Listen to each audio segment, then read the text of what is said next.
Dan Mullen, what happened? Welcome to the Voice of College Football. Best discussion, debate, and analysis right here. Lock it in. Once you've subscribed, hit that bell for the notifications to know when we go live, which is just about every day. Live streams all over the place, team channels, 25 of them, and call-in shows throughout the week.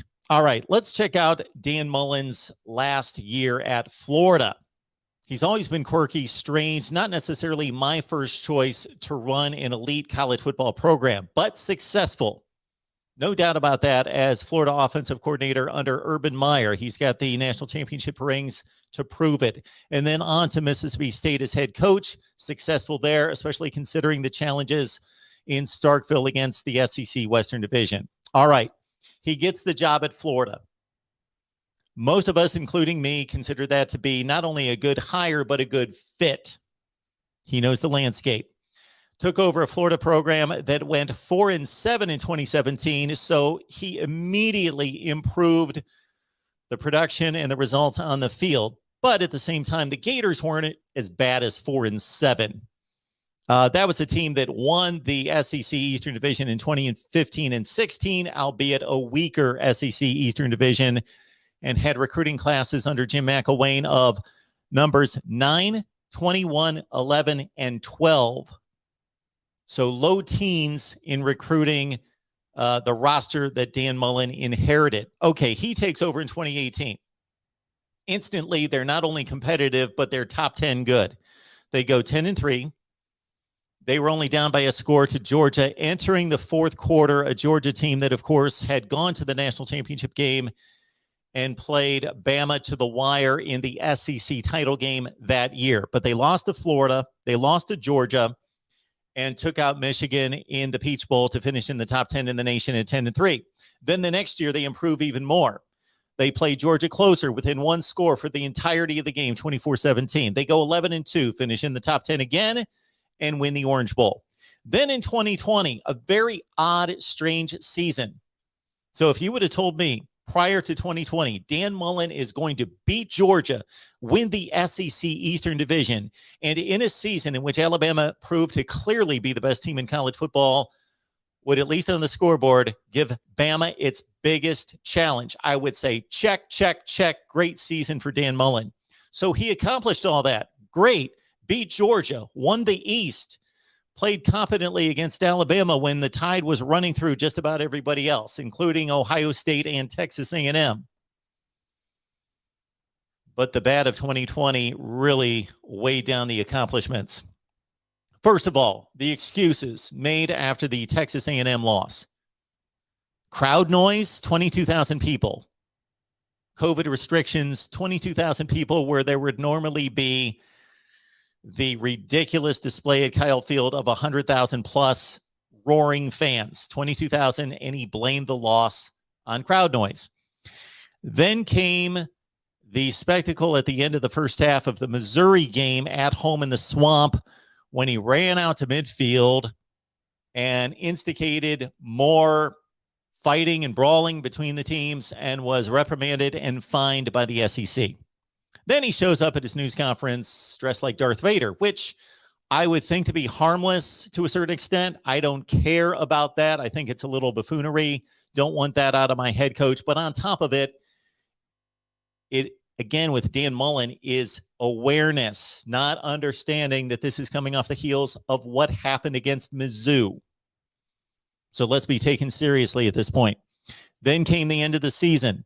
They had a chance to get to the college football playoff, and then came the shoe and the throw against LSU. Well, on one hand, you could say that the players are the reflection of the head coach, and you could never imagine a Nick Saban coached player doing anything that stupid, that careless, that dumb, especially in that situation. So on one hand, yes, Dan Mullen's responsible. He cannot control the actions of every single athlete in the program at all times. But once it was done and they lost the game to LSU, he dismissed it. He didn't see it. I didn't really see it. I'm going to have to look into it. He did not take accountability for the action. And then this would prove to be a trend. The most alarming, for me, the most alarming action by Dan Mullen in regards to representing the program was Florida's approach to the Cotton Bowl. Okay, he lost Kyle Pitts, Kadarius Toney, and a number of key players for the Cotton Bowl, but he completely dismissed himself from the team, said that this wasn't the Florida team of 2020. We have played our last game. This is not our team. It's not your team. You were the head coach. You recruited the players or inherited those players in the locker room. They report to you. They're supposed to be your family. And you're detaching from them. You're distancing yourself from your own players. I don't care if they're walk-ons, who they are. They are yours. They wear the Florida uniform. They're your players. And you're going to diss them? You're going to throw them to the curb. And that's what Dan Mullen did. All you have to do is look and see how Mac Brown handled a similar situation with North Carolina against Texas A&M in the Orange Bowl. He lost his two best running backs, two tremendous players who are now making an impact in the NFL, lost his two best wide receivers, lost his best defensive player, didn't make excuses, held his head up, prepared his team, got them ready. They went down and played in the Orange Bowl, and sure, they lost, but Mac Brown was actually given credit for preparing a team that was outmanned and taking Texas A&M to a one-score game with 1 minute left in the game. They played well. They played hard. They showed up. They accounted for themselves. And that's the kind of program Mac Brown's built versus the program Dan Mullen's built, which was a complete embarrassment to the Cotton Bowl and to college football and to Florida football. Then in 2021, he cannot decide on a quarterback. Sure, there's nothing wrong with playing. If you cannot get a complete look and feel in August camp and you want to see the bullets fly and how they'll respond against game competition, sure. But he didn't make a decision and continues to play both quarterbacks in a non-effective way. And that's what's supposed to be his calling card. The rush defense against LSU was atrocious. LSU, check the records, check the stats. LSU cannot run the ball against anybody except Florida. Ty Davis-Price ran for 287 yards against Florida, and LSU can't run the ball against anybody else. 287 yards, 49 points on the board for an LSU program that looked weak and like it was giving up on the season at that point. And I should have mentioned going into the 2021 season, why did he not fire Todd Grantham?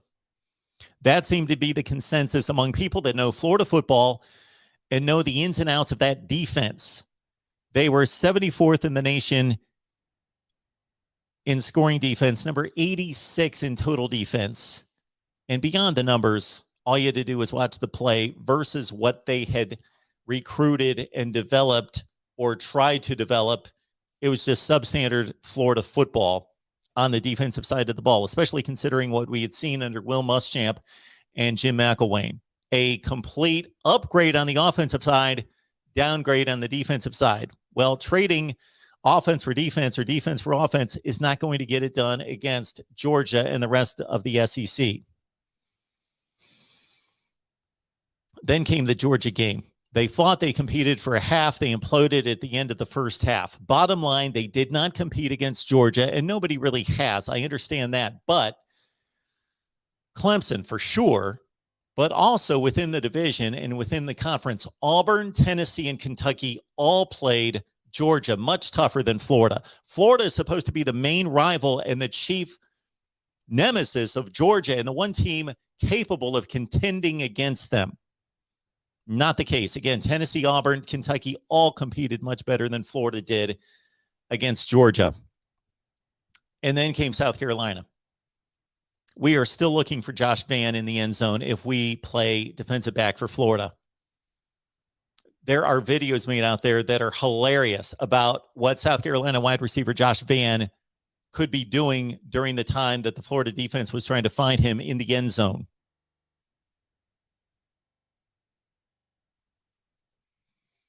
painting pictures, organizing his wardrobe, doing all sorts of things that he could do in the end zone. Check it out. It's hilarious. I don't know where to find it, but it is hilarious because that is such a depiction in one play of the Florida defense and what's happened here. South Carolina beat Vandy by 1 point. They ripped Florida by 23 points. It was not an upset at the end of the game. They blew them out. They dominated. South Carolina beats Florida 40-17. And then this Samford showing 42 points in the first half. Florida finally wins. They come back. They avoid complete embarrassment by running up 717 yards of total offense. So the offense showed up, but they were not playing a top-notch FCS opponent. Samford was 4-5 entering the game, and they gave up 42 points, 52 for the total game, and that's a record against an SEC opponent. And oh yeah, what about recruiting? Mention recruiting to Dan Mullen, and he doesn't want to talk about it. Mention it to Kirby Smart, and he says, that's the lifeblood of the program. You have to recruit. We have a great defense because we've got great players. Dan Mullen says, well, we'll recruit. And I understand Dan Mullen and a Florida staff to have a top 10 to 15 class in the nation, which he's generally done.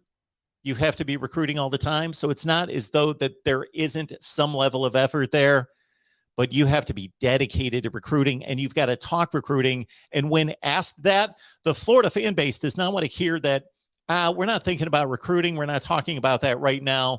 We'll deal with that in the off season. We're playing football right now. No, the Florida fan base wants to hear, yes, we are dedicated to recruiting. Recruiting is important. Recruiting is everything. And we are building relationships. We are doing everything we can to build the best 2022 recruiting class at Florida that we can possibly build. That's what the Florida fan base needs to hear.